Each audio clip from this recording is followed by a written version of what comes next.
Alrighty, good afternoon, everyone. I think we might still have a few more people just rolling in from lunch, but I'll start the introductions and get things underway, and they can hopefully pop in when they're ready. So thanks for joining our workshop today on the art of building strong relationships and networks. I'm Maddie Heenan, and I'm a research associate and PhD candidate with the Prevention Centre and the George Institute for Global Health. I'll be facilitating the session today, where we'll be learning from Associate Professor Amanda Tattersall about a powerful relationship building method called the Relational Method. So we heard from our plenary speakers about the importance of building good relationships and networks, and we'll get to really focus in on that in this session. So Amanda is an Associate Professor with the Sydney Policy Lab and the School of Geosciences at the University of Sydney. She co-founded the digital campaign group Get Up, founded Australia's deepest and broadest community coalition, the Sydney Alliance, wrote Power in Coalition, and she researches social change strategy and relationship-led policy methods. At the Sydney Policy Lab, she investigated and is the academic lead for Australia's largest economic and climate transition project, The Real Deal. And she also hosts the Changemakers podcast, which is a popular global podcast telling stories of people from across the globe trying to make the world a better place. So it's such a pleasure to have Amanda here leading this workshop and sharing her expertise with us, and to help us understand how we can build relational infrastructure in our work, whether that be research or policy or practice. But before I quickly hand over to Amanda, I would like to acknowledge the SERI members who are co-hosting the symposium with us today. And I'd also like to acknowledge the traditional custodians of the lands that we're all joining from today, and pay my respects to elders past, present, and those emerging. So I'm joining today from Bundjalung country, and if you'd like, you can introduce yourself in the chat and maybe say where you're joining in from today. And so I'll now hand things over to Amanda. Cool. Hi, everyone. Now, I know black is very beautiful, but actually training to a series of black squares is absolutely not cool. So I'm going to ask all of you to turn on your video, because I actually want to see who you are, because the whole idea of building relationships is that we build a relationship with people and not a black vortex.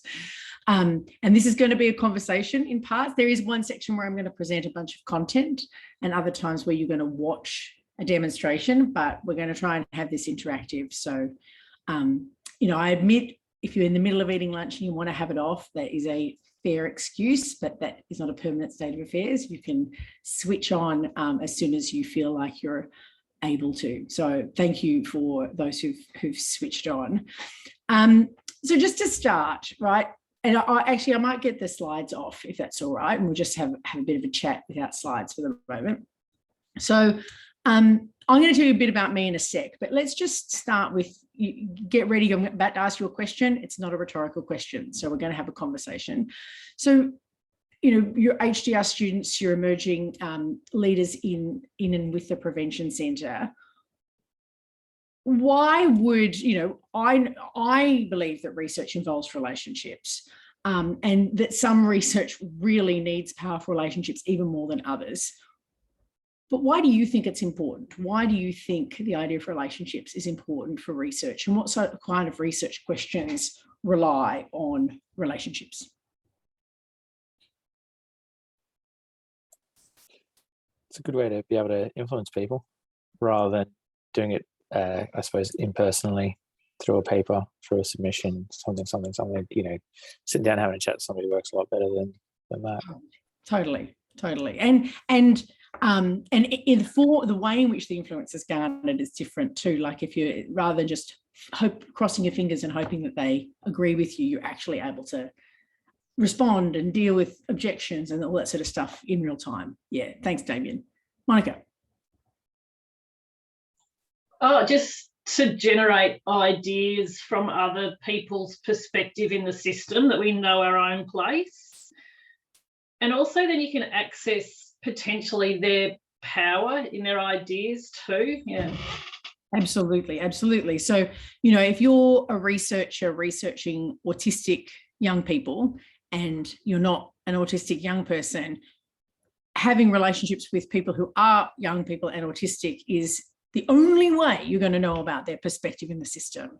And that's a strength, as you said. There's grace in the fact that we all have partial knowledge, but we can build and overcome some of our limitations by building relationships with others. Thanks, Monica. Others. What kind of research questions is this particularly important for? Hi, I'll jump in, not necessarily from a research perspective, but my work's more in policy and advocacy. So I think having those relationships can really get you in the door and support them being able to bring that research and that evidence base in and strongly advocate for what you need or what you're trying to achieve. Yes. So when we're talking about translation of research or policy and impact work, it's one thing for a researcher to walk into a politician's office and try and be the smartest person in the room and convince them of policy. It is an entirely different prospect when people with lived experience who you're in relationship with as part of your research walk in and speak out of that experience in partnership with you and others from a social system. And I'm going to talk a little bit about that kind of relationship work later. But yeah, Amanda, I think that's spot on. Anyone got an experience of doing this kind of research in their area that they want to share? Who finds it really easy? What can be hard about it? Everyone smiled so much that I'm just assuming that we find it a little bit challenging. Amanda, good, keep going. I'll go and then I'll turn my mic off because I've got 2 bites of my lunch left. I'll jump into. It's hard when there feels like an unequal balance of power. So if you're like, for example, I was at a conference a couple of weeks ago and I knew who people were, but you know, they're at a higher level than me, or for whatever reason, it feels intimidating to go up to someone when there's that unequal power. Yeah. Yeah. So the concept of this session is only dealing with so much, but the concept of power is there are 3 concepts when we talk about the relational method: power, relationships, and uncertainty. And power is a critical concept to understand and to organize around, to realize that all relationships have power dynamics, but it's not something that it always needs to beat us up, even if we don't have a lot of power, that there are strategies that we can work around, like going into a politician's office with a team of people with powerful perspectives can be a way to combat the uneven power relationship between you and the other person. Sam. Hi, everyone. I probably just follow on from what Amanda said there. I think sometimes as early career professionals in public health, we often hear kind of inspiring stories like what we heard this morning from kind of, I guess, the titans or the kings and queens of the field. And they always talk about relationships and the importance of those. And I guess as a relative newcomer to the field, I think of myself as someone who's hopefully in it for the long haul. And so trying to create those relationships now so that in 20, 30 years, we can kind of have these little networks of people who know, okay, maybe you started here, maybe you've got this background or that background, and then you can kind of tie those together in the moment when it matters. But I think, yeah, acknowledging what Amanda said, it is challenging sometimes as early careers because we know of who the senior people are in our field, but sometimes it's challenging to find people at the same level as you who maybe have a similar interest, but not exactly the same field. So if you're in nutrition, maybe you know the people in the nutrition space, but it might also be worth forming relationships in other areas of public health with people at the same level as you, because you're likely to kind of grow together. But navigating that can be a little bit challenging if you don't know who those people are yet, because they might not have brand recognition or they might not be sort of famous in that field yet. So and happy to learn about that today. And you don't necessarily, so that's going to be a core skill that we're going to explore today, is how to build a relationship, not necessarily with a particular action in mind when you go into the meeting. Like, what do you meet about if you don't have a plan in mind? Like, how do you construct a meeting like that? because, yeah, like what you said, you know, I'm a bit older than you guys, and I have built relationships over my career in lots of different places in my career, in community as well as in academia, and it's and overseas as well as here. And it's amazing how much they compound over time and how much they make sense over time. You don't always just need to meet people who you think are immediately useful for your research. Actually, you'll be surprised at the combinations of relationships that turn out to be useful that actually didn't seem so at the beginning, right? Like the utility emerges. Monica, quick one, and then I'm going to move to a little bit of discussion. You're on mute. Sorry, I lowered my hand rather than unmuting. I published a little paper as part of my PhD research that was looking at how health promotion practitioners, if they were aware of the notion of self in the system and how they could use influence for health promoting change. And to cut a long story short, they were aware of it, but they didn't actually utilise their networks to deliberately, having conversations that count. They didn't actually utilise it as a skill, although they were aware of it as a concept. Yeah, I think partly because we're not exactly sure what we're meant to be doing with these relationships and who we're having relationships with and why. So we'll get into some of these, and if, depending on how the conversation goes, I might throw in a few more tools or tell you at least where you can find some more resources around these questions. So look, I thought I might as well share why I got into it, why have I spent my career in this space. So lots of bits to everyone's life story, but I was really involved in social change as a when I finished my undergraduate degree, and I got involved. I'd been involved in a bunch of social movements, and I got involved in the union movement, which at the time was a lot bigger than it is now, and was very active in social justice campaigns. And the thing that I started to get involved in very quickly was the movement against the war in Iraq. So I don't know how old or young you guys are. Sometimes when I teach, people weren't even alive, but that was 2003. And so you're probably in primary school, I'm guessing, maybe early high school. But it was a big deal. Flagship, it was a big deal, a bad war in my perspective. And so we formed a massive coalition of every organisation under the sun. There were unions and churches and religious organisations, community organisations. Basically, you name it, they were in the coalition. There were 90 organisations in the coalition, right? It was very, very large. We'd meet every Monday upstairs above the Spanish club in the city. Right? It was very kooky and fun. And it was, at one level, it was highly successful, right? It was a big coalition. It was so big, right? But there was not a lot of trust in the relationships. We might have had a lot of organisations in the room, but we didn't really know each other. And there was a very broad political spectrum in the room. Like there was liberals against the war and radical socialists campaigning against the war and everything in between, right? And people really didn't trust each other very much. And indeed, to the point that the sort of only thing that we all agreed on was that we should have rallies. And so initially we had really big rallies. 250,000 people marched on the 16th of February in Sydney. It was the largest rally in Australia's history. That was good, you know, tick. But it didn't take long for that to not be enough, you know, even though 10 million people marched around the world, so many people marched in Australia. Australia joined the war and the war went ahead a bit over a month later. And the coalition pulled apart. We didn't win, the coalition pulled apart. And I really puzzled with that experience, thinking if the biggest rally in Australia's history can't stop a terrible political decision, then maybe we should just give up and go home. Like maybe we're completely, permanently powerless. Instead, after I sort of, you know, felt sorry for myself for a bit, I ended up doing a PhD, came to Sydney Uni, and I did a PhD focused on coalition building, and in particular focused on the role of relationships in building coalitions. And I spent time in the United States, 2 years in the United States, researching overseas as well. And amongst all of that, I came across this practice called community organising. Now, community organising, has anyone heard of that before as a phrase? Right, it's not a particularly popular phrase. Barack Obama made it a bit famous because he was a community organiser before he became president. But that's more people who were watching politics in America than here. But it's a practice that's infused by relationships. Community organizing, the idea is to bring together different communities across a place, like a city, and to connect them through relationships. So I learned about that in the United States. I came back to Australia and I set up this thing called the Sydney Alliance. And the Sydney Alliance was that in practice. And we built this massive coalition at the time, 50 organisations, churches, not dissimilar to the peace movement, churches and unions and community groups, but instead of all coming together just to organise a rally, we spent 4 years getting people to know each other.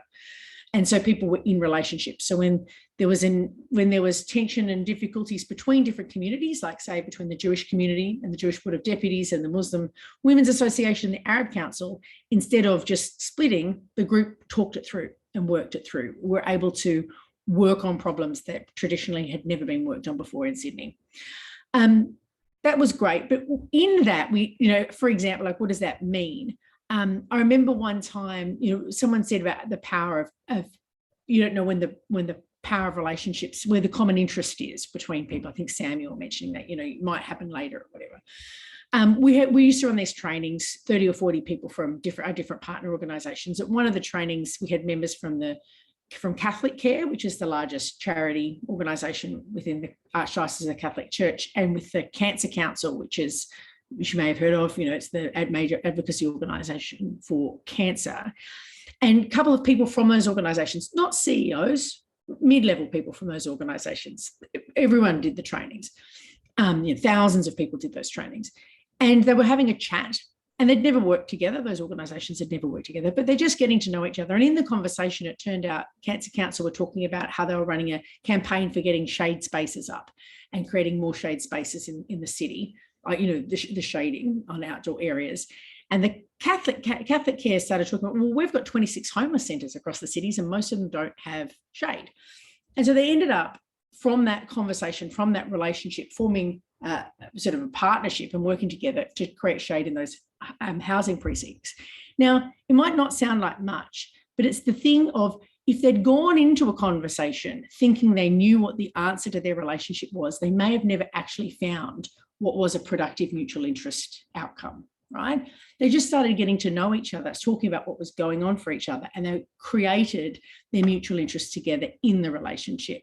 It happened in the relationship that the activity occurred. And I guess that's one of the fundamental elements of the relational method, of relational meetings, of relationship-led organising, is that you don't need to go into meetings with the end in mind in terms of, I want to get this issue as the outcome. You go into those relationships with the objective being the relationship in mind. I want to work with this person. Let's see what we could work together on, right? It's quite a different way of orienting yourself. But just to say, after I did work on the Sydney Alliance for 10 years and had done earlier social movement work, when I came back to the university to do a postdoc and then to work for the Sydney Policy Lab, I started to apply all that learning about coalition building and relationship building to the question of research. And with colleagues at the Policy Lab, we've built an approach to what is called co-design. I don't know if people have come across the phrase co-design. It's called the Relational Method, that is focused on a really intensive relational practice for building relationship, for research engagement. So I'm conscious, where's Maddie? Well, I'm going a little bit over time, but what I'm going to do is we're going to have a breakout group now, because this section is, we're going to just keep the chats going, but we might make it more like 8 minutes rather than 10. You'll be in groups of more like 4 to 5. So there'll be hopefully still quite a bit of time for you to each talk. But like the question is for you to digest this question a little bit more. When has relationship building worked for you or not worked for you in public life? Now, the art of answering this question is to not be vague. Don't go, oh, yes, all the time well, or all the time badly. Think of a specific experience where you've tried to build a relationship with someone, like people have told about one of the senior person and hard to connect with them, something like that. And what worked well, what didn't work well. But don't just think of relating to other researchers, though. What about relating to potential engaged communities? If you can't think of any experience in your research life, that's also understandable. Think of outside your life. Is there other parts of your public life? It could be in an organisation that you're active in. It could be something from when you're an undergraduate, right? the art of this is to what works well or what doesn't work well in relationship building based on your own experience. It's clear, right? Everyone's going to share a story. Someone's going to, in that group, is going to say, I'll keep time, make sure everyone has no more than 2 minutes. So we get through. Got to share the time. Got it? Okay. Bye. See you soon.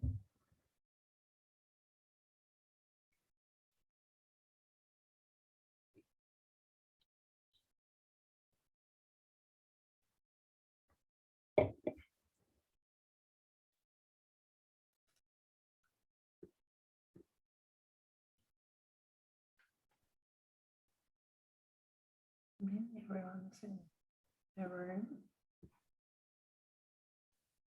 We can just stay here. Yeah, I put you both in a room together, but you're more than welcome to stay here too. Because we just Oh, we both ignored that. redo the timing, because we're going to be, I will do a very quick, I won't take content from the groups. I'll just go, I hope that was good. Now we're going to talk about how it applies to research. Okay. Just because otherwise we're going to run over. I know we're going to run over. We also have people on the call who work in government as well. Oh, okay. I'll make sure. And some people at some NGOs, like advocacy organisations. Right, both sides. Okay. Good. Sorry, I forgot. No, that's right. Everybody uses research just in different ways. Mm. Oh, I'm so thirsty today. So would you like me, are we basing that we're finishing this one up at about past Yeah. for the warnings? Great. Yeah, maybe close the room at 29 or even 28 based on Yeah. Yeah. So yeah, it gives them a 60-second timer from when I press close. So did you want me to do it at 28? 28. Yeah. Right. Are we having a couple of people joining late? Is that why they're kind of popping in? Yeah, they are. I'm just assigning them as they pop in. Yeah.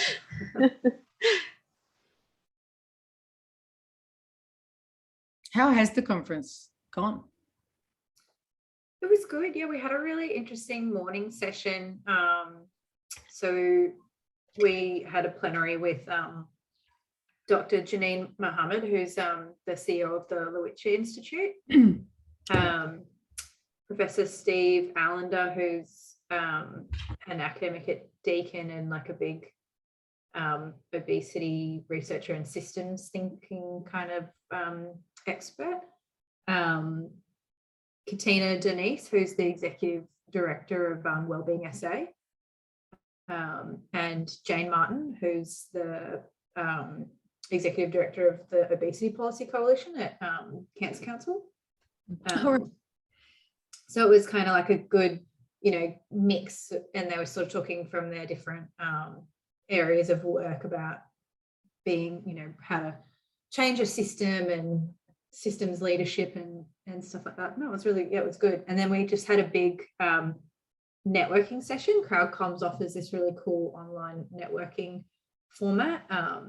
And so there was a few different topics and then just some generic, like getting to know people tables, and you could kind of float around the room. And so I think like 200 people registered for the event. I'm not sure how many joined the plenary, and then there was sort of like 50 in the networking over lunch, which was pretty good. So a lot of people don't do like online networking, I've found. No, I reckon there's a lot of barriers to that. like personal barriers that people put up for that. Yeah, and I remember when I was at a conference a little while ago, I joined the online networking, and it would move you. It was like speed dating, and it would have like 5 minutes, and then you'd like shoot off somewhere else. You could extend the time, but only like twice. And it did feel a little bit sort of, I think it's easier on those one-on-ones though than in sort of sometimes a small group. Sometimes people aren't sure like who's going to start talking first and what are we talking about. Yeah, and then the conversation go in a really boring or just like whatever direction, like it can become quite narrow quite easily and people don't feel included. Yeah. But so it's good. Yeah, it's just sort of a one-day like forum, like a symposium for our funding partners, so like the various government agencies and different research institutes that we work with, and some of the advocacy organisations. So Cancer Council is a funding partner of the Prevention Centre as well, so they've like got a few people participating. But yeah, this is sort of the end. After this workshop, there's like a little wrap-up session and it's done. So it's just a one-day thing. But I tell you what, you picked it by putting it online. I think everyone's freaked out these at the moment, which they should be, because COVID is everywhere and it's just stressful and blah, blah, blah. Yeah, we did talk about trying to do something face-to-face, but there wasn't a big amount of appetite for it. And I think it also actually makes it easier for people to come. Like it's, not a financial strain as well. Like if they're trying to use like resources or, PD funds and stuff they might want to use on something else. So I think being online is quite good. Yeah, I know. We all sort of bitch and moan about it, but actually it's not terrible. It's just, if people just want to be able to have face-to-face as well. But we run this Real Deal Coalition that we run it basically completely online, and it's been fantastic. I mean, we do place-based organising, but all the coordination is online. Keeps it really cheap. It's great. Yeah, I love all the coalition theory stuff. Like when I was working at FAIR, we had a range of different coalitions, and it's funny when you talk about when they didn't work and when they did, and even when Sam mentioned how to meet people sometimes. Like one of the most valuable things for me, like when I was working, before I moved into research, when I was working in policy, was actually having a supportive boss who would take me to meetings to meet people, because that was a huge initial barrier. Yeah, being credentialed is huge. We'll talk a little bit about some of that at the end, but yeah, totally. Like, especially if you're the more junior person, I think it's very difficult to be able to get exposure, because people are, so busy, they won't make time, and then they might want to meet the person that they know. And one day you'll be the person that they know, right? But there's a time you spend, the first 10 years of your career not being that person. Sorry to interrupt, just letting you know I'm just clicking that button so people will probably start coming back in. Popping in, great. Do we want it on this side or the next one? Just put it on the next one. That one. Okay. Make it easy. Hey, Sam.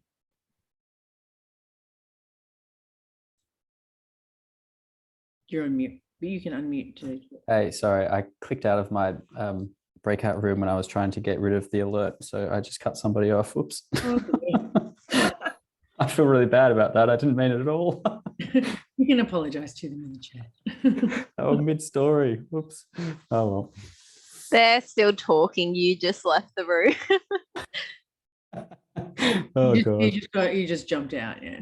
Yeah. Hi, people. We're just waiting for everyone else.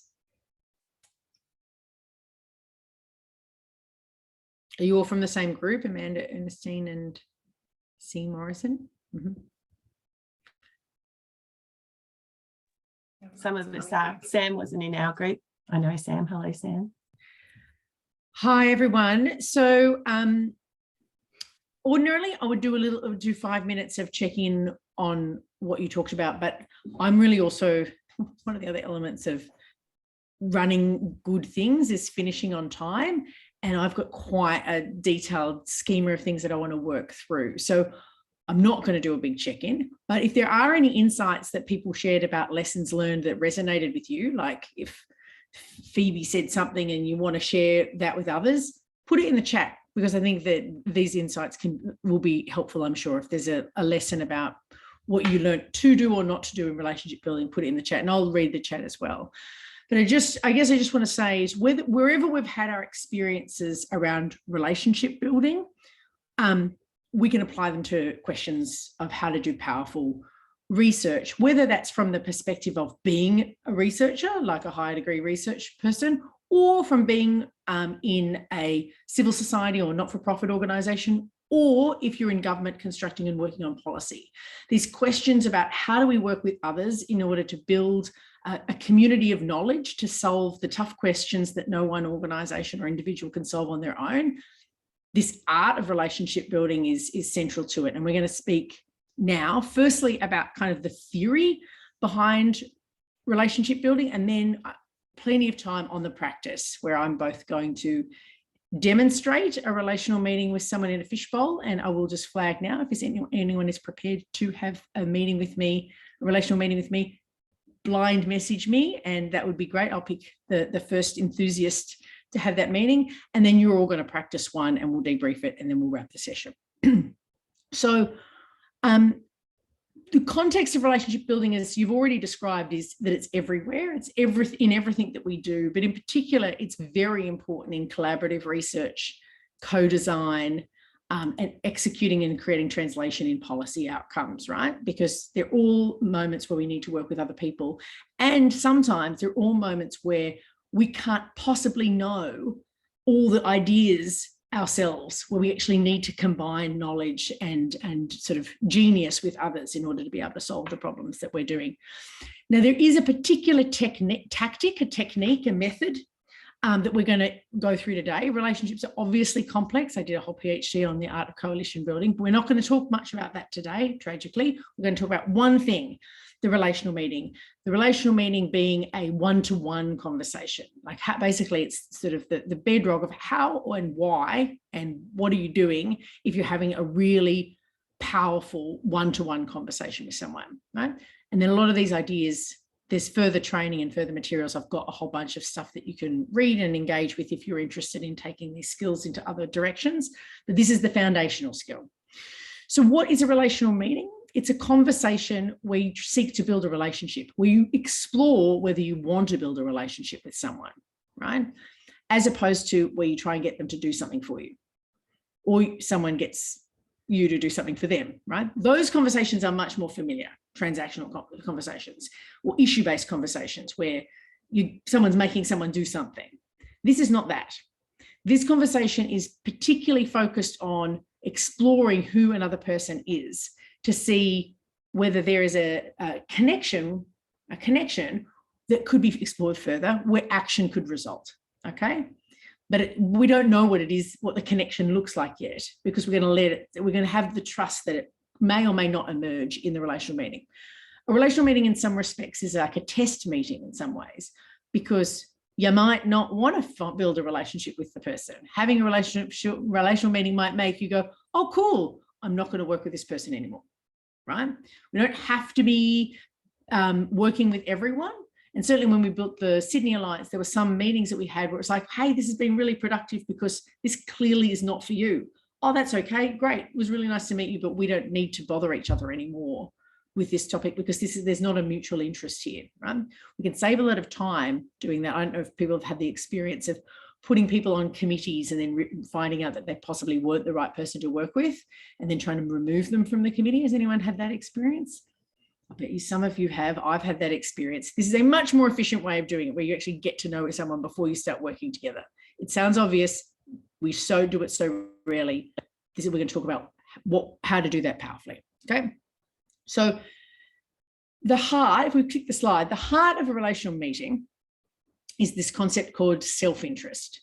Now, I'm just going to watch the screen because people hate the word self-interest. And I'm watching to see all your faces shrivel up and go, oh my God, why are you using that horrible, Adam Smith economic rationalist word to describe this beautiful thing called a relational meeting? So let me explain what I mean by self-interest. So self-interest, if you look to the Latin derivation, and as a good earnest scholar, I do, because sometimes it gives us a better sense of a word than its modern interpretation.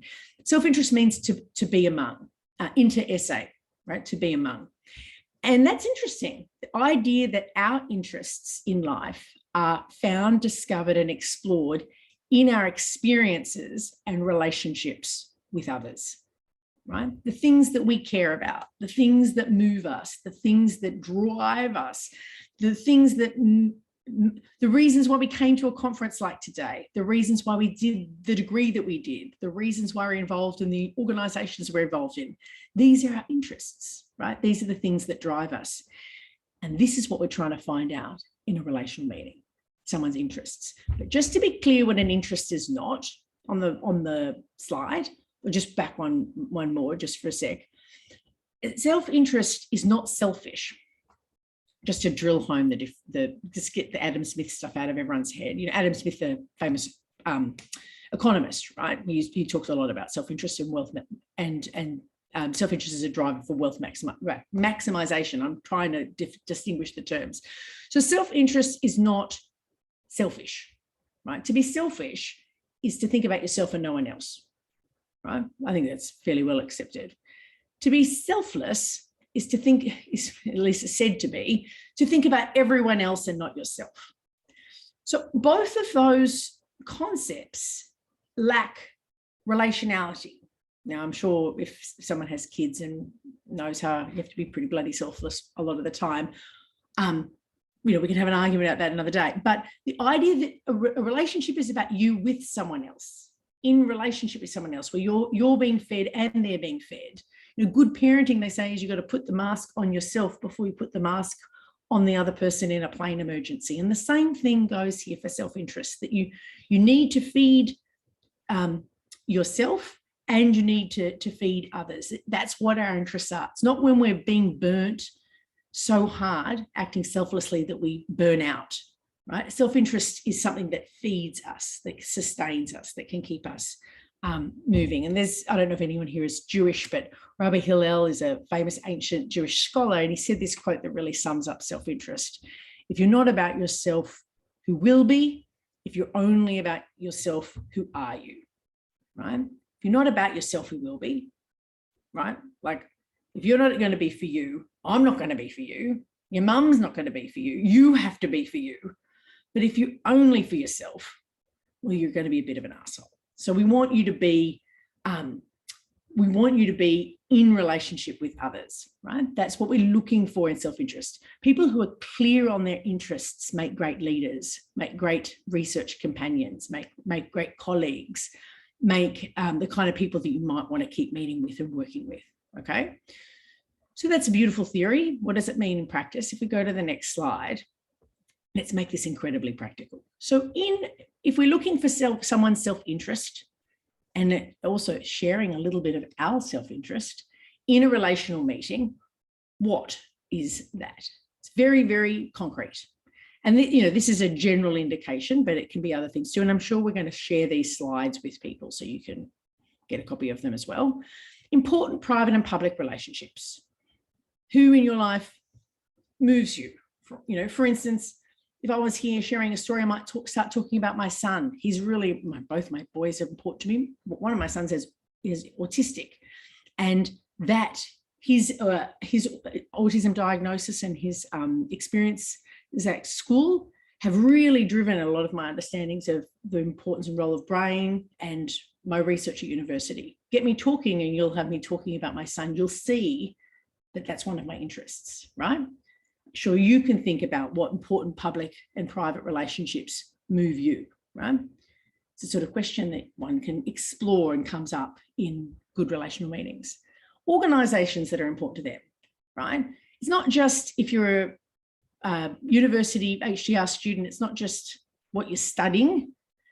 You might go to a church that's incredibly important to your public life. You might be part of a climate group that's incredibly important to your private life. Why? Why do you do that? Why is it important to you? What moves you about it? What have you got out of being involved in that? What are the kinds of things that energize you about that space, right? Those organizations are incredibly important too. And you learn something about people by understanding them more holistically than just through singular activity, right? Often we leave that stuff, we think we're meant to leave that stuff behind, but actually if we can draw that stuff into our public work, it can be very powerful. Like for instance, I did all this coalition building. I brought it into my work at the university, and it's become an incredibly important part of the real deal work at the Sydney Policy Lab. If I'd left it behind, my work would be less, but by bringing my past experience into my present work, both are stronger. What motivates us, what motivates them, angers, excites. You know, if you get me started on how schools treat autistic kids, I could talk a lot about that, or climate change, you know, like what excites or interests you. It's this kind of thing that you're going to explore and find out in a relational meeting with someone, right? See how they're broad questions. They're sort of not, so will you work on this with me, right? Which is such a boring question, but we end up having to do that a lot, right? It's a sort of exploratory, where are there connections? And you're not necessarily, you're never looking to be the same. You're looking for spaces of common ground where your world and their world could potentially intersect, but you're not trying to force it together. You're just exploring. And you're certainly not here to play snap. You know, this sort of nasty game. Oh, you went to school. I went to school too. That's not common interest, right? Like you don't have to be the same. And actually, if you force it, you can miss out on stuff. For instance, I work a lot with the Muslim Women's Association. If I spend a lot of time telling or saying to them how much I thought that we had common experiences, it would be bullshit. It would be very superficial, because the people who I've met with, their experience of Islamophobia, sort of hostility after September 11, is just stuff that I need to listen to. They're not expecting me to empathize in the sense of having walked in those shoes. They're wanting me to listen and understand, and then wanting to learn more about me too. You know, we don't need to be the same. When you're working with lived experience communities, they're not wanting you to pretend that you understand what it's like to be autistic, to have a mental illness, to have the experience of obesity. They're looking for you to understand and listen to what their experience is. Make sense?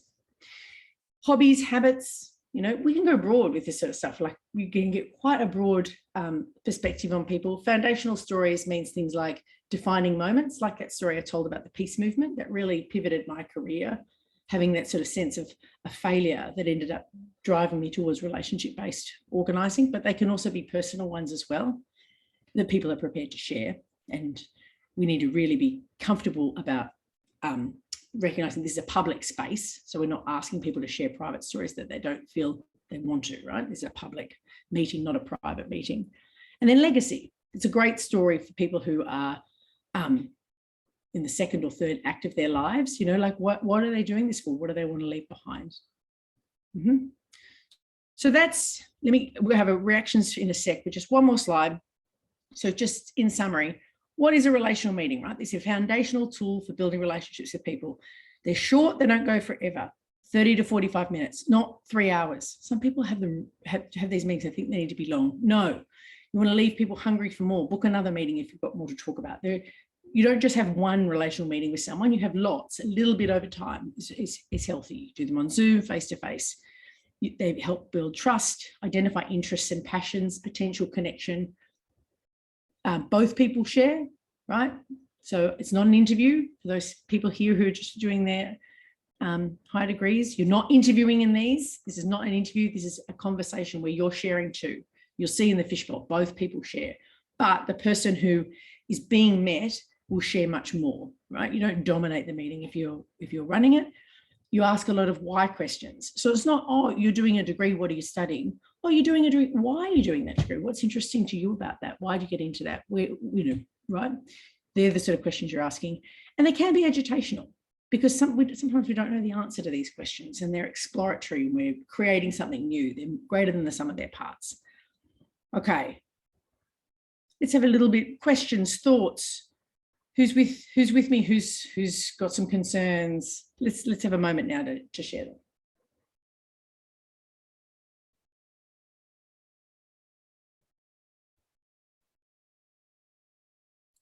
Makes sense. Cool. What in particular made sense to you then, Damien? I suppose the approach, I mean, it's the kind of things that people kind of intuitively know, but seeing it down on paper makes me go, yes, I should be doing those things rather than barging in, talking over the top, or only asking questions or whatever. Like a checklist of sorts. Yeah. Even a one-to-one meeting can have a method to it. Yeah.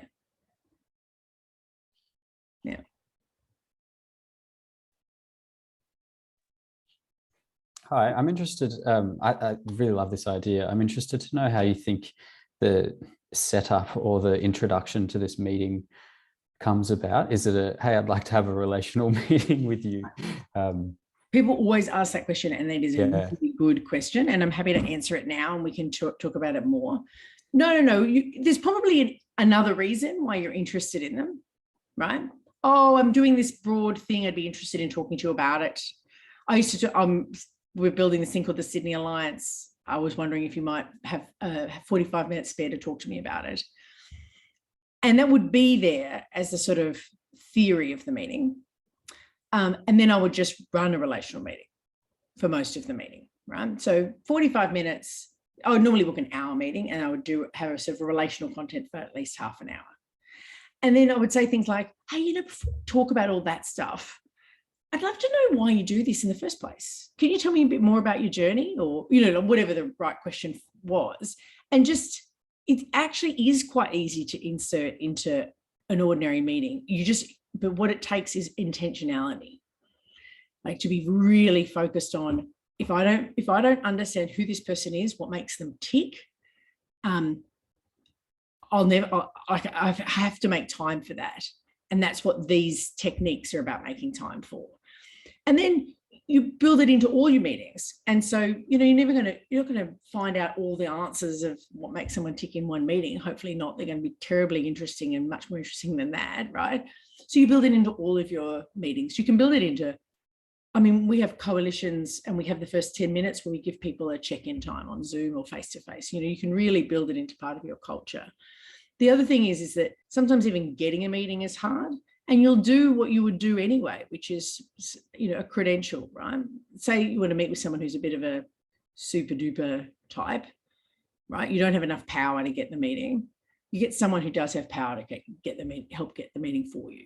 So, for instance, when I was setting up the Alliance and I wanted to meet the Jewish Board of Deputies, I met with someone who I knew in the union movement, who was part of the Jewish Board of Deputies, who introduced me to the past president of the Jewish Board of Deputies, who introduced me to the current president of the Jewish Board of Deputies, right? They're like a chain of connection. You could do the same. Anyway, I do the same across the university all the time with senior academics. You just use a chain of credentials. So, because what is that? Relationships, right? Just constantly using the fact that relationships are more important, are powerful. Good ideas are powerful, but they're not going to read your good ideas until you are actually in relationship with them. We talk in organizing about power. We talk about power over being a toxic form of power, and power, authoritarian, dominating. Power with as being a collaborative form of power, but also the need for an analytical understanding of power in how we build power with. So when we do stakeholder mapping and stuff like that, we do things called a power analysis, where we are quite shrewd about who has power in the space. And they are the people then we prioritize meeting with, because you don't have time to meet with everyone. So you better meet with the people who are powerful. Power defined not just as self-important people, right? Not egotism. It's who can move people and move money and move ideas. But ideas as the third part of that, not the first. Any other reactions? Who's got any questions or is a little bit uncertain? I'm using some pretty agitational words. Power and self-interest are not everyone's cup of tea. Because they can be associated with some pretty bad practice in public life. Thoughts about that? Yeah, I don't know what your first name is. Charlotte, sorry. Yeah, I think it's really interesting that a lot of the times you go into meeting with agendas and wanting to really go and get to the actions straight off. So I think it is, the art of bringing that in at the beginning of the relationship building, because it really helps you then work together into the future, or see if there's, like you're saying, if there isn't any common interest. Are you going to waste your time for 6 months trying to get to know each other or not? So I think it is because often we go into meetings and you need to get out quickly, get actions done to move forward. So I think it's a really good to start that whole thing early on. Yeah. And it's like turning some of the stuff that we tend to do on its head. But we probably know in our gut, like Damien was saying, we know in our gut when stuff is like right and wrong, right? I'm rushing this, probably shouldn't be being a, you know, steamroller on this question. You know, we sort of have an instinct. But when I was introduced to these ideas, you know, it was quite a while ago, almost 20 years ago. I remember also feeling like, oh, there's some of this stuff is wacky. Some of this stuff is actually not, you sort of know it, but you don't do it, or it's sort of actually just in some ways it's affirming practice that you might do sometimes, or you might have been in a meeting that practice is a bit more relational and it's a bit more connected, a bit more connected to our why rather than just our what, and it felt good, right? And I guess I'm trying to identify this is probably why, because it really tapped into your deeper interests and not just sort of something more superficial. You know, and you know what it's like, if you're in a job or in an organization where you feel like you're kind of meaning in life, or some of the things that have really activated your whole sense of self, when you're able to work on them, like that's the most moving stuff that we do as human beings, you know what I mean? And in a sense, what this kind of approach is saying is, let's lift that up. Let's do that at work. You know, like current institutions often say leave that home. You know, institutions of the left and the right. You know, whether it's the welfare state institutions and neoliberal institutions, sort of argue for to leave all that stuff at home. I'm arguing that we are strengthened if we bring. If we hold onto the private dimensions of our public lives. You know, like I have a son who's this, I have a wife who's this, this happened to me when I was young. If we can bring those experiences where we feel comfortable doing so into our public life is richer.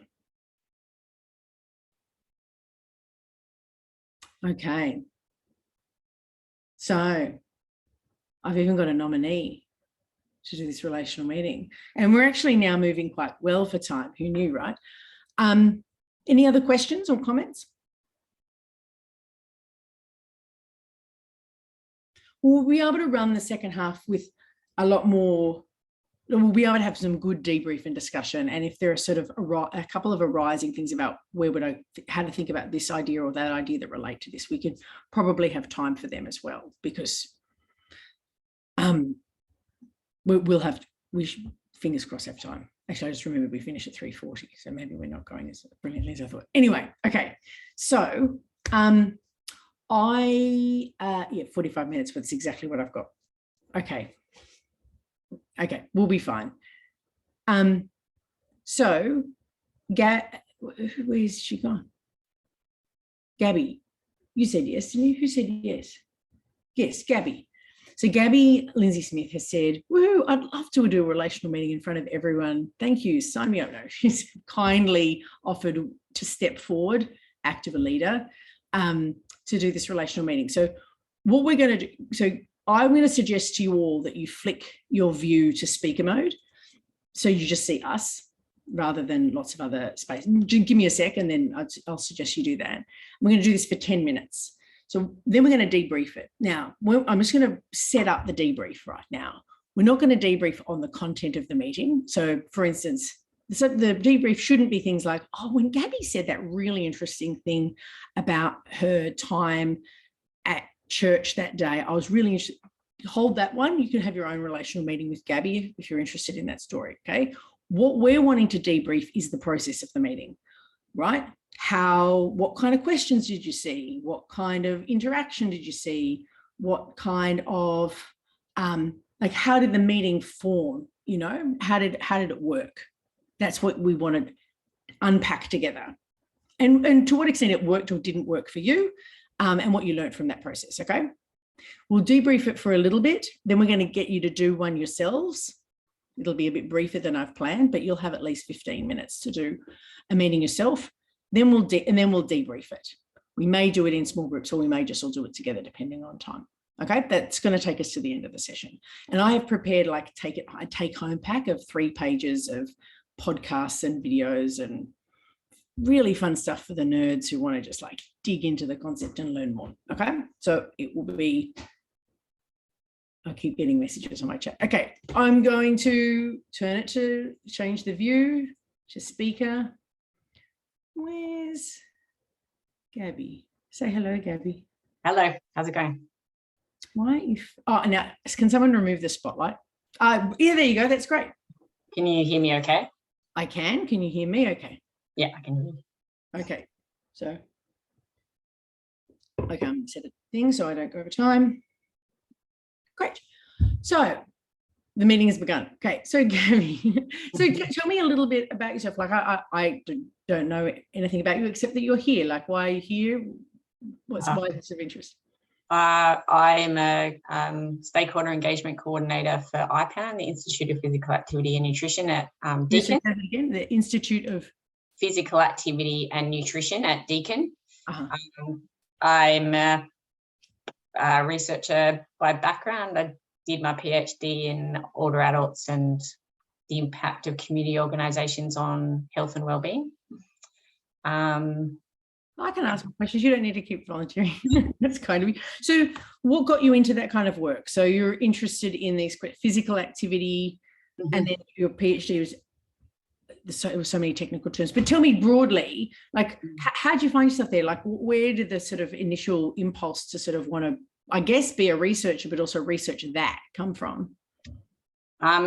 So I used to be an exercise physiologist. So I was like a clinician, and I worked for 4 years, and most of my job was running exercise classes for people with arthritis.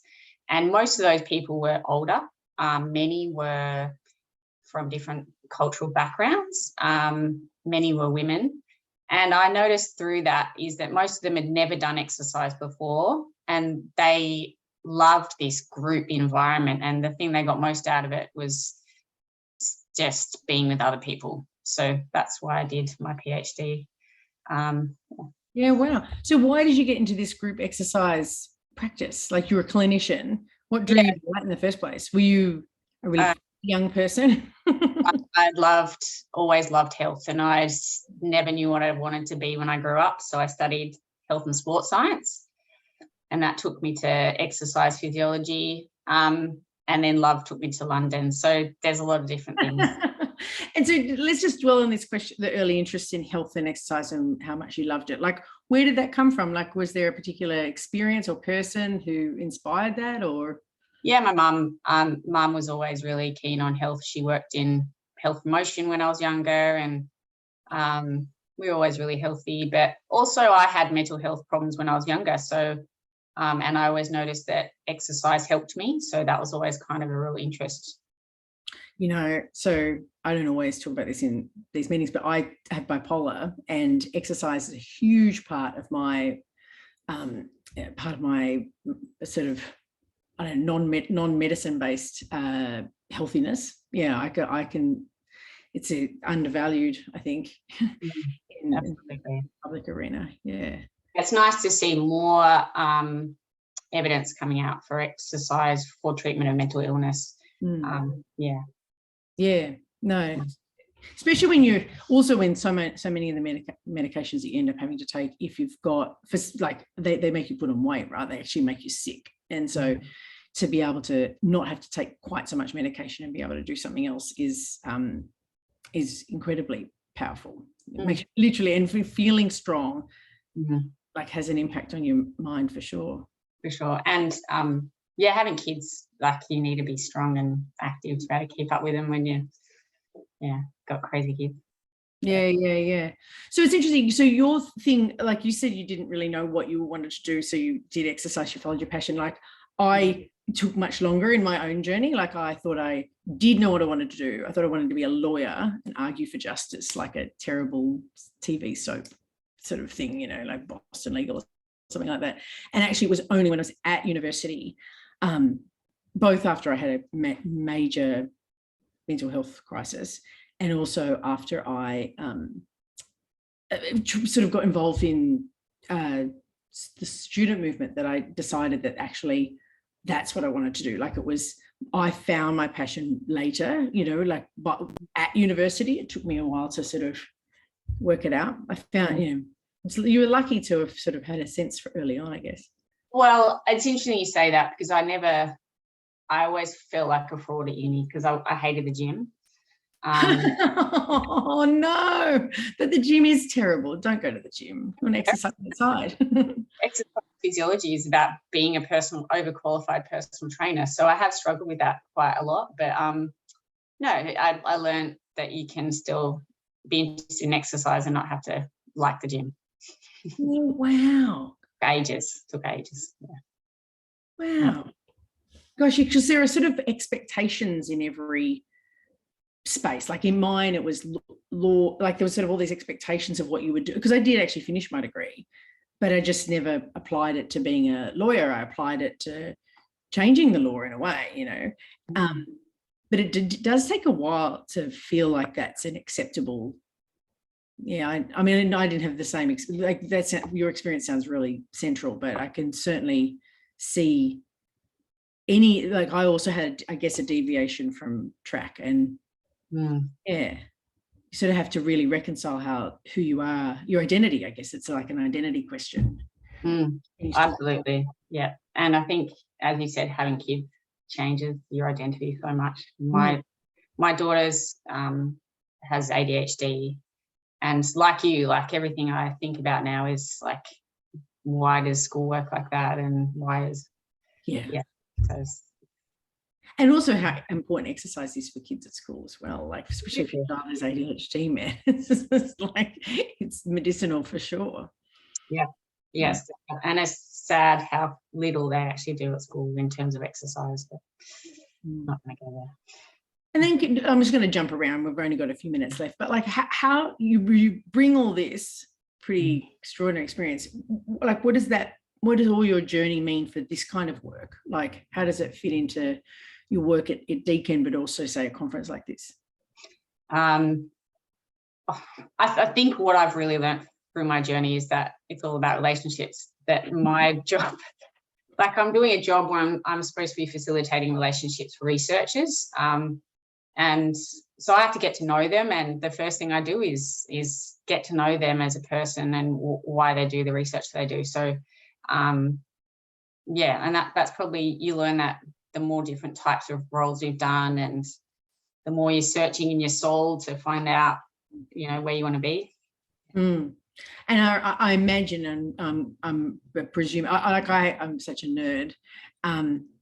Like, I have a personal trainer because I have bipolar, and sometimes it's not always easy to get out and exercise, and I've learned my own pattern. But I've also, like, that role that you had when you're a clinician is it's a very socially engaged role. Like, I think most jobs work when people have great rapport. I imagine that actually your clinical experience is really valuable to your current research experience.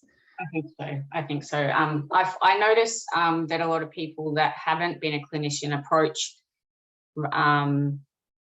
conversations with people with much more objective, like, they want to get, you know, what's your goal for this, you know, what's your agenda for this meeting? And I'm like, well, I just want to get to know them first, because we can't really talk about anything before we can understand them as a person. And yeah, they won't trust us if they don't like us. So. Oh, yes, exactly. I mean, that's what trust is sort of like knowing who they are. Sort of, they're someone is a safe pair of hands that they can rely on, you know. Yeah. Well, Gabby, it was a brief, but I really enjoyed that conversation. I might say that we might close if that's okay with you. Yeah, sure. Yeah, absolutely. So before we do any feedback, I'm now going to put on my hat as, like, holding the debrief. Thoughts, Gabby? What was that conversation like? I was just like having a conversation with someone that's like a good conversation with somebody that you walk away with feeling like, oh, that was nice. Yeah. Yeah. The early stages of trying to build a relationship, in a sense. like if you're trying to make friends with someone who you've, or like someone that you've got, a colleague at work who you've got you're kind of interested in them and you want to get to know them more as a kind of good colleague to work with. And I think we'll go into, so get your questions ready, everyone, because we'll open up for questions. As you can see, it's not like that conversation then goes, oh, cool, it's clear what Gabby and Amanda are going to work on together, right? That wasn't the objective. Sometimes that pops up, although I think there's a mutual interest around mental health and exercise, to be honest. But that's not what the conversation is necessarily about. It's just more getting a sense of, there's a more open and holistic sense that, might take a few more conversations to see if something tangible emerges. Yeah. Okay, if we can take this, thank you. Let's take the spotlight off and open it up. Thoughts, questions, comments? I was kind of amazed at how much content how much you were able to discuss in 10 minutes. Because often in my work, the meetings that we have are quite short. And often people are sort of giving you some of their time, if you like, because we have a vested interest in health and maybe education, and they're very busy with actually sort of running their school, if you know what I mean. So seeing how much you were able to cover and that rapport that you're able to build into that short time frame was really valuable.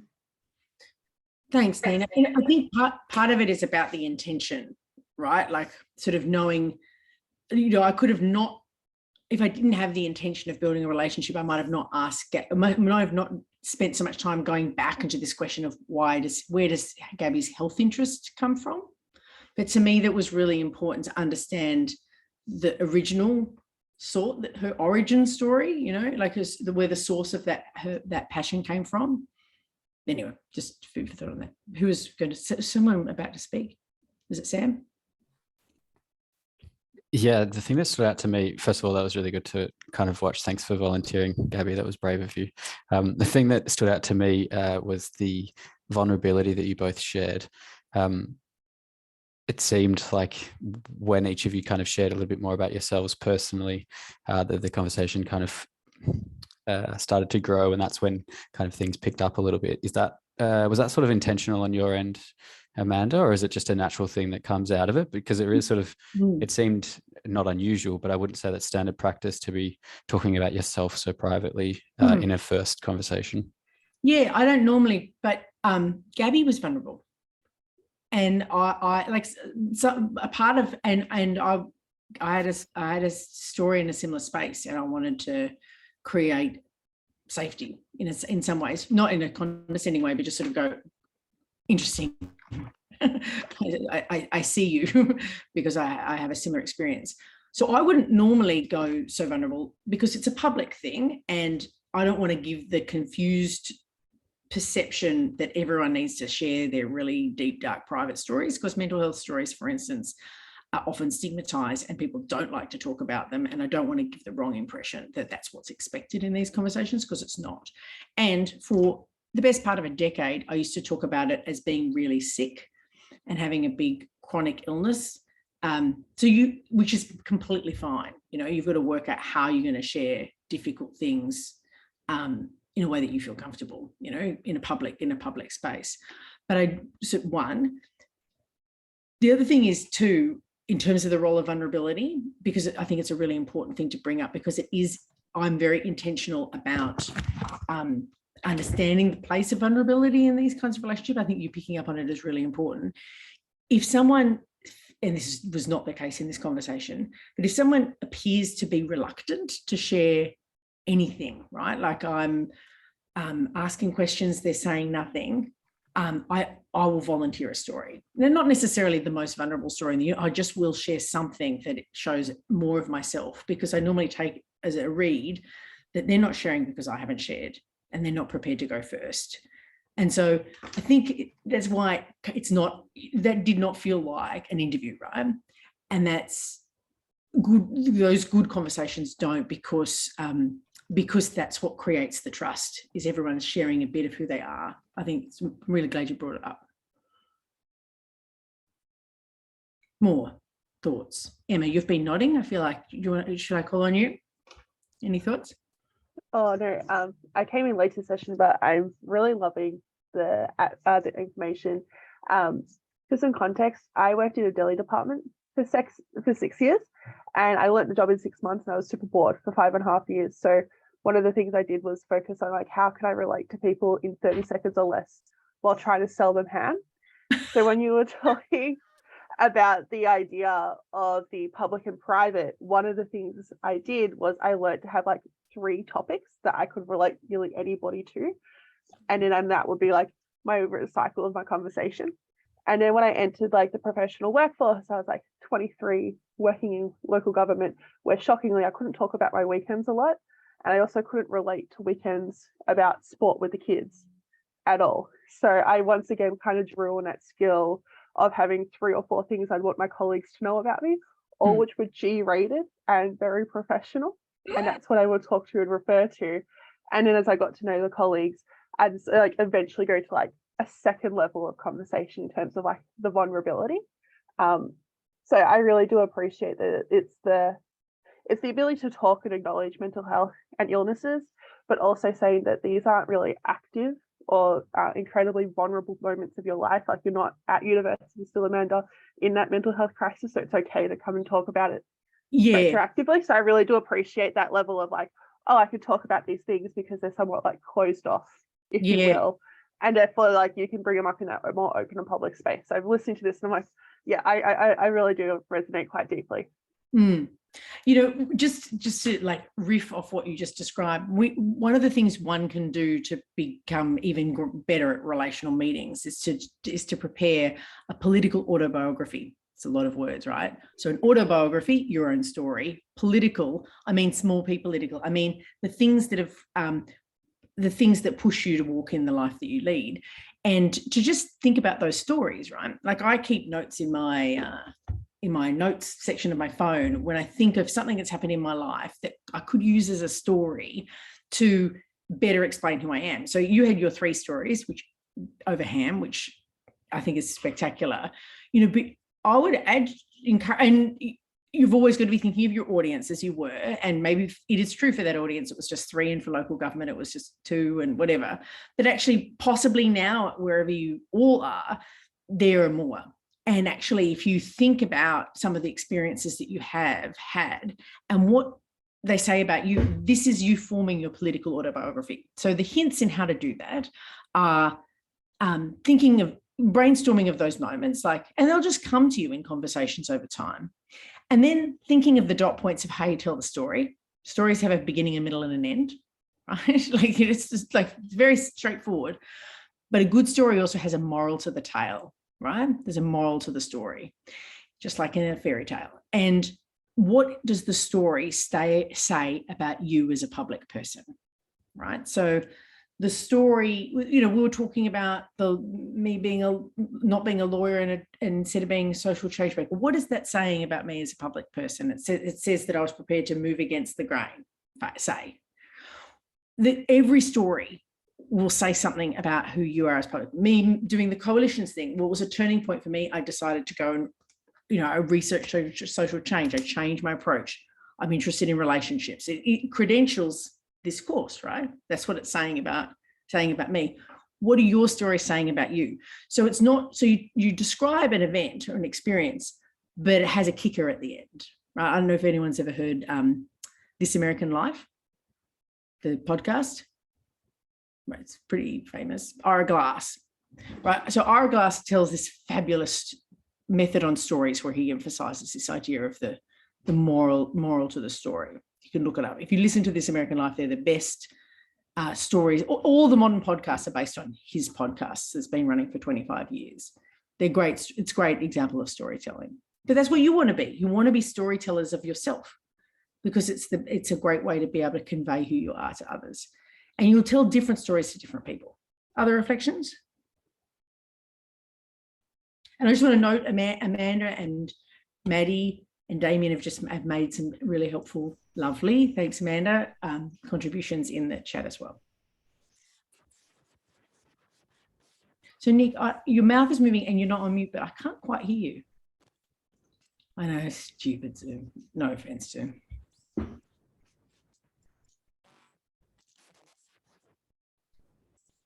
No, I'm sorry. So it's defeated. So, I would have a headset maybe. okay, what I'm going to do is, guess what? The time for chat is over. It's time to go and do one. You're not going to have long. I'm only going to give you 15 minutes. We're going to be back here at past, so we have 10 minutes for a wrap up. Okay, and we're going to just do a final debrief together. I'm just going to cut the final small group debrief. We'll just do another debrief together. So do the conversation, and then we'll come back together for another chat. Everyone will have time till 3:30 to do this one-to-one meeting. Okay, so you're going to be in groups of pairs. If we have odd numbers or anything, you'll be in a group of 3, in which case, good luck. But everyone should be trying to share, and you might want to concentrate it on 2 people if it's a group of 3. And you might want to get into the meeting and go, I'll lead, or you lead, just to give a sense. But both of you should be sharing. It's not a script, right? You've just seen it. Do something like that where you explore what makes the other tick and share something of yourself. That's the invitation. Good luck.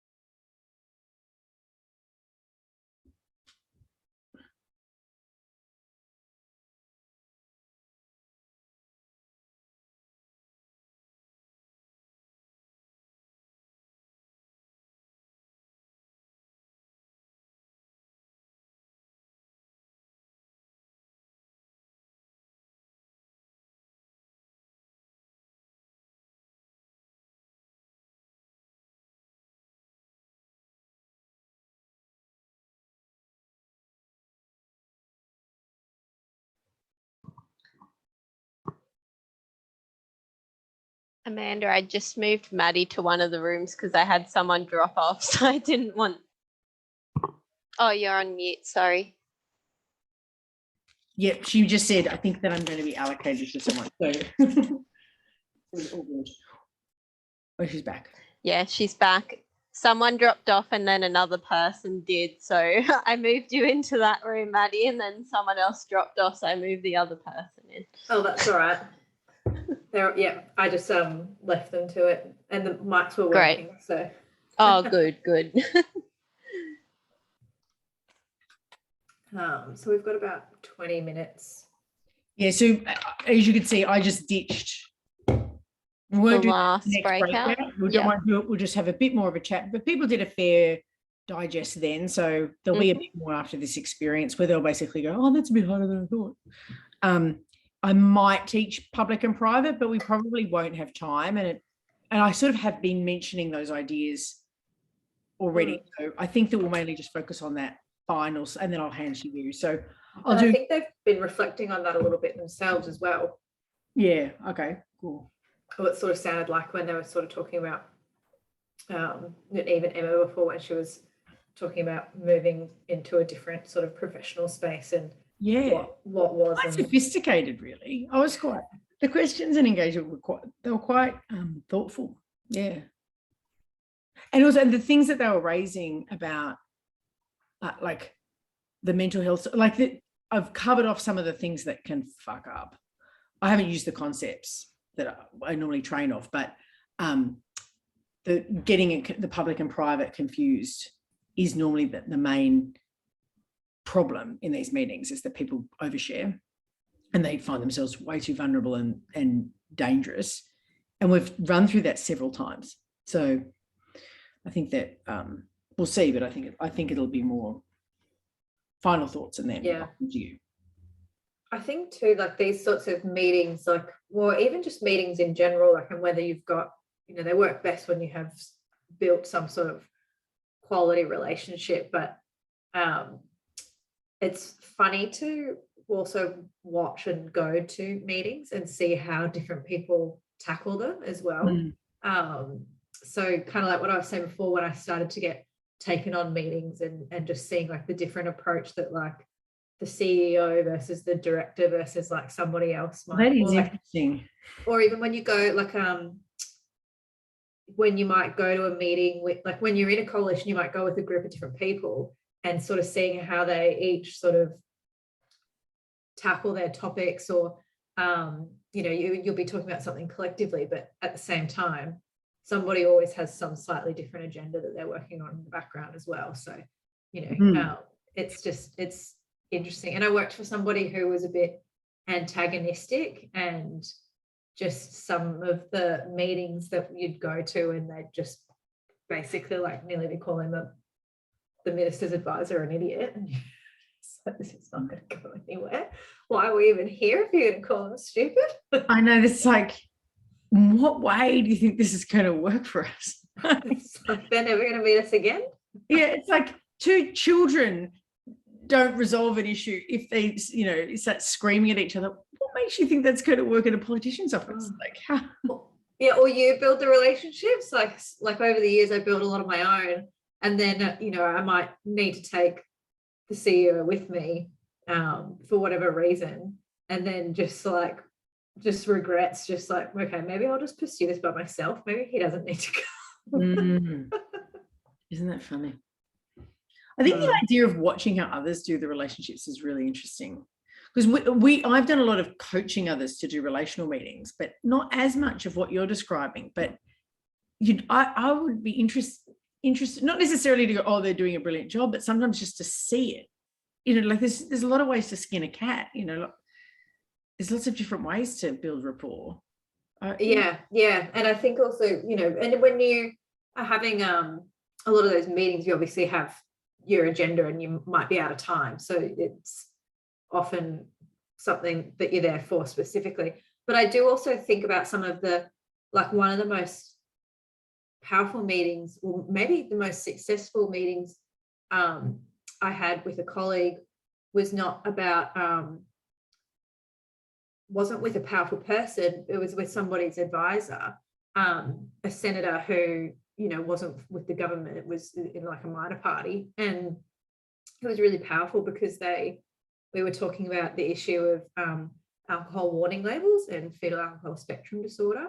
And it was just, she had somebody in the family who had been diagnosed with FASD, and just was so, and she'd worked in that space before, like she'd worked as in like in some sort of like social workspace, and had seen a lot of like personal stories and experiences and things like that, and she just was nearly about in tears in this meeting, like talking about some of this stuff. And you know, it was like a day when you try and or like we had like a new policy, and we were just trying to meet with anybody who would meet with us, and you know, like there'd be some people that we'd be targeting because we thought they might have an interest.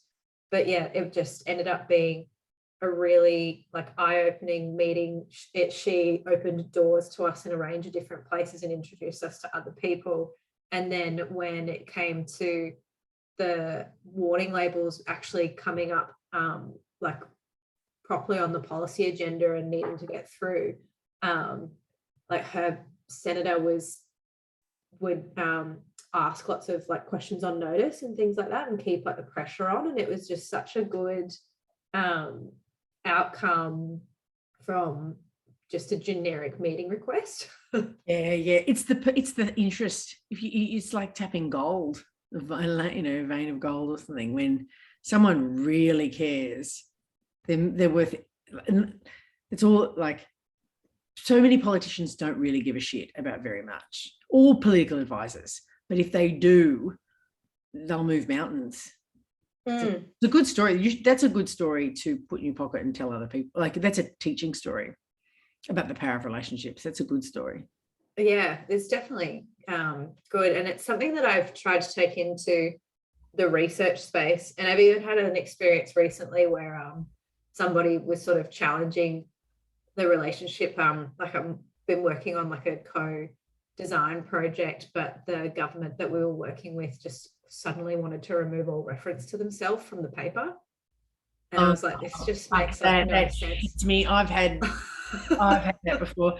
We withdraw consent. I've seen it's okay on the forms. Like, what, you're sabotaging the entire research. Oh my God. Yeah. Yeah, and so I mean the main messages can be, they were happy for some things to be in there, so like you could, I think that I've got a way to work around it, but then yeah, one of my supervisors is like, no, we don't have to listen to them, we can refer to them, like burn the bridge. Yeah. And then No, you can. I've done it. I'm in a book where a person said, take my name out of this and I'm going to sue you. An American head of a who's second in charge of a union in America. And the woman who was editing the book said what you said, went, fuck it. And they went, and he was just all bluff and bluster. He wasn't going to sue. Yeah. It's too much effort. Yeah. And then I've got another like supervisor who's like, oh, I think these relationships are really valuable. You know, like how much are you going to get out of, you know, changing it versus keeping them in? And like, which is more important? And so I'm in the kind of position at the moment where I'm like, which? No, it's it's a really hard choice. Yeah. But at the moment, I think I can do it in a way that keeps, it's not too, I think to an international readership, having the specific Australian government reference won't necessarily matter. So I think there's a way to do it and keep the relationship. But at first I was like, what? No. But also with papers, you just want them done. You don't want to have to, like, they're hard enough to write as it is, rather than have those sort of, these totally. Just have them. Yeah, exactly. So the different types of challenges working with government. And it's also been interesting, like you said that you work in co-design space, and I think previously working as an advocate on the outside trying to influence, like it's a lot more it can be collaborative, but sometimes it's a lot more adversarial as well, versus like trying to work with them on something that is like a bit more discreet, and then you can't talk to people about it maybe or something. And there are so many different places of research. It's funny you talk about that, because it's only a little bit of this chapter of a book that I'm writing, but I'm talking about the where of a co-design project in this chapter, because I'm a geographer and I always feel like I've got to talk about place. And one of the wheres, so, you know, one of the wheres I'm talking about is insider versus outsider, like the place of the research and the disadvantages of being an inside track versus outside track, because they're both important.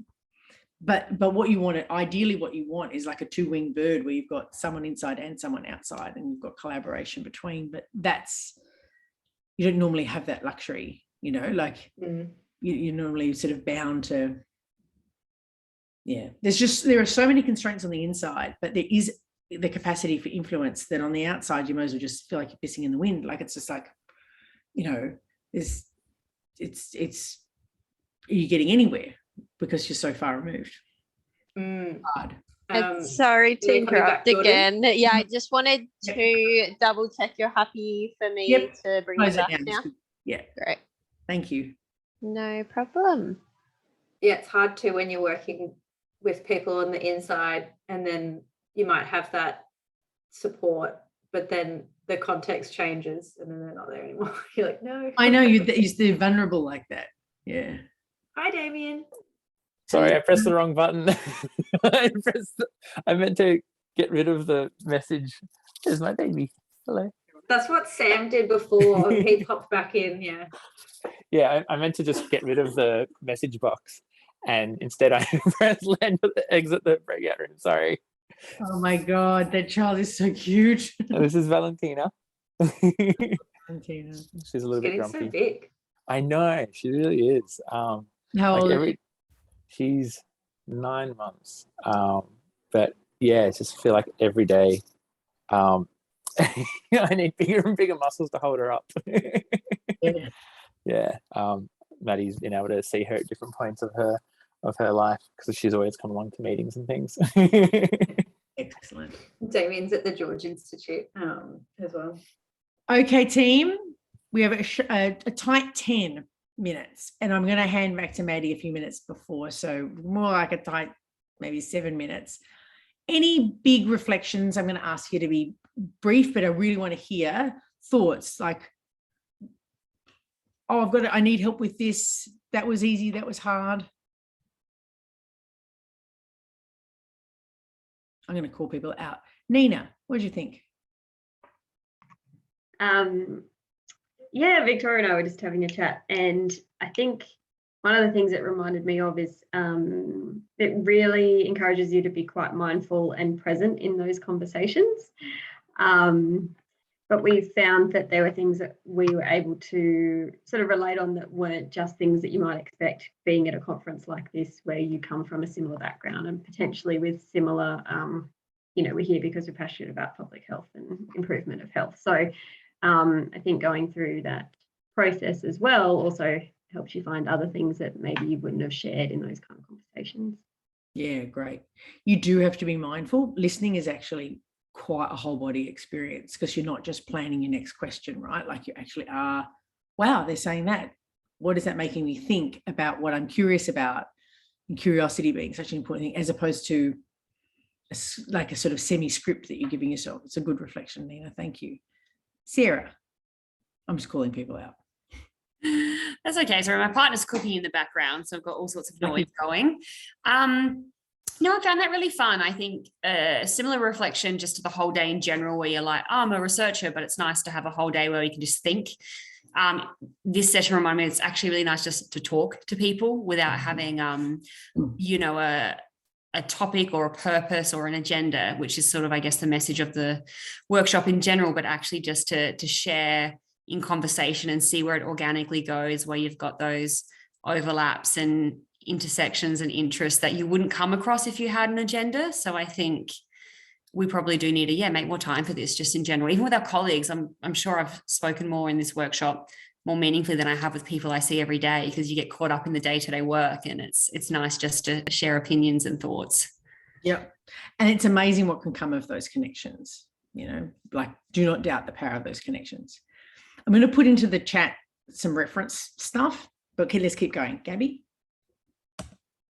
I just noticed that I have a tendency to, I think it's my training as a clinician, reflect back what people say. Is that like, not do that? Active listening, right? That's what we're taught to do, is active listening, right? Do we do that in this kind of thing? I don't think you need to do it in the same way as you would if you were active listening. Yeah. But I will say, if you were having a highly conflictual conversation, like if conflict came up, that's when I think active listening can be very powerful in a public relationship. But it's not necessary to do it like I know what you're describing. No, I don't think so. Yeah, I didn't mean to. It's just I just noticed myself doing it. I try not to, and then just keep repeating back what someone said to me. So sometimes if you're genuinely trying to grasp what they say, or you're trying to take it, I don't think it's a problem to say, like, what I think you said is, you know what I mean? Like if you're actually unsure and you're wanting to clarify, like, whatever feels right, it's probably going to be heading in the right direction. Victoria. Yeah, I found that really, I'll echo what's been said previously, just having the time and space to talk and, not without a preconceived agenda. And obviously putting two people that have, signed up to this workshop at this symposium, the probability of finding things that you've got in common, I think, are relatively high. And so, I just thought it was really nice opportunity to do that, and probably a reminder to do that a little bit more in terms of just making the time and space to be able to do that, because I'm not sure as EMCRs whether we always feel like we have the time and space to be able to dedicate that time. Yeah. Hey, Nick, is your microphone working? Yes, well, it was miraculous. It was working this morning as well. It was just good space.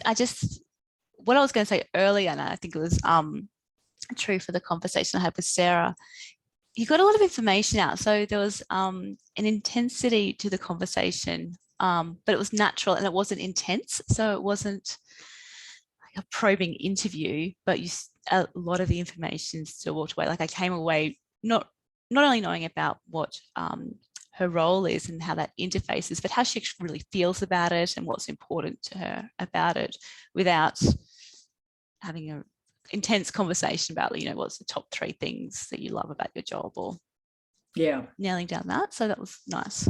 Yeah, that's powerful. I like the idea of it was intense, but it wasn't. There was an intensity, but it wasn't intense. That's quite nice. Clara, do you have any thoughts? Yeah, I agree with what other people were mentioning, and yeah, I definitely felt like it's a very genuine way of connecting with someone. And yeah, I guess it also really getting to talk at a more personal level at the beginning, then also probably encourages more to open up any other possibility to, yeah, whatever that relationship leads to. Yeah, although sometimes I think, I mean, because the time here was quite short, but I guess because in academia in general, like we are quite used, or it tends to be, especially with Zoom meeting now, because we have so many, if you have like a specific time, right? And then sometimes when you are just like talking freely, then if you want to also get in the time frame, sometimes I find that hard, you know, like you are just like talking about something and enjoying it, but at the same time you want to keep the time frame, if that makes sense. Yeah. Sam, I'm gonna let you have the last comment. The other dudes, there are people who haven't asked, but you've spoken previously, so I'm going to hope that's okay. But Sam, and then I'm just going to do a quick wrap and then hand to Maddie. Sorry, very, very quick question. I know I've asked a lot of questions today.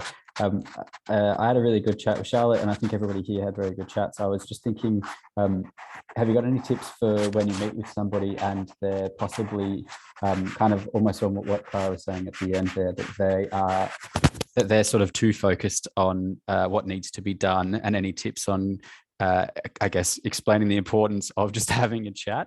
So you might meet like a type A person and you're wanting to have this type of conversation of getting to know them, and they seem a little bit hesitant, not because they don't want to get to know you, but because they're thinking, okay, but actually I want to talk about project X and the timeline and we've got a deadline and blah, blah, blah. Is there any tips or thoughts on that when it doesn't go as well as it did for what it sounds like most people here?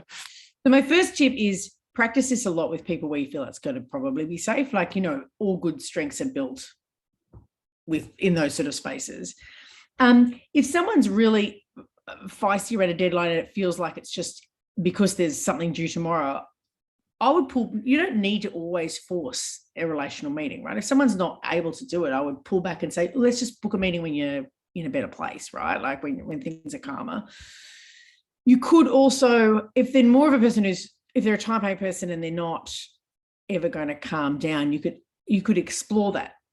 So tell me what's so busy. Why is it such a rush? You know what I mean? Like tell me so genuinely, so you understand. Like what so because that's going to help you understand them too. If their job is such a rush, they're telling you something about who they are, and you're letting them explain it. You know, you could explore it. You know what I mean?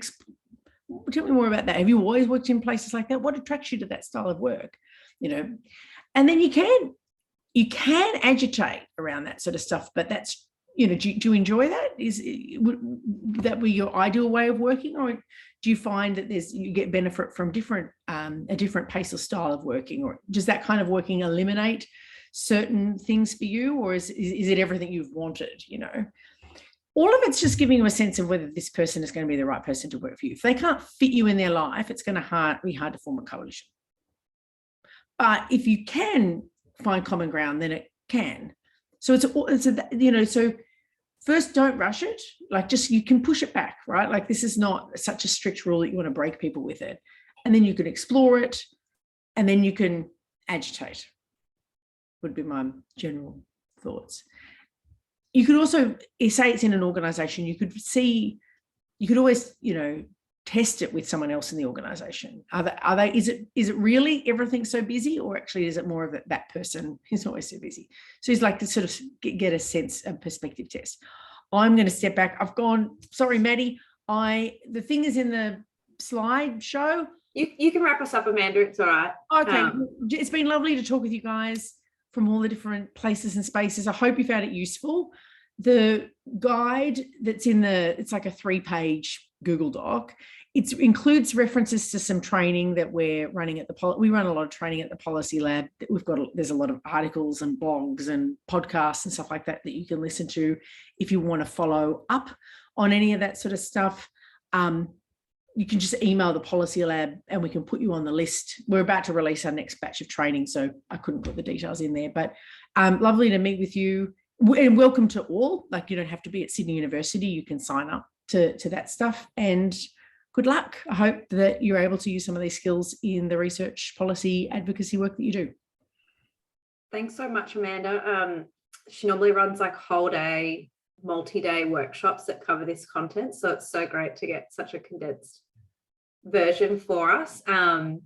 If you just head back to the web browser for crowd comms, that'll direct you back into the wrap-up session. You might just want to stand up and do a little stretch or something. I'm gonna do that, and we'll just head back in. So thanks everyone for participating, and thanks so much again, Amanda, for your time. It was really, really great. Pleasure. Good luck. See you.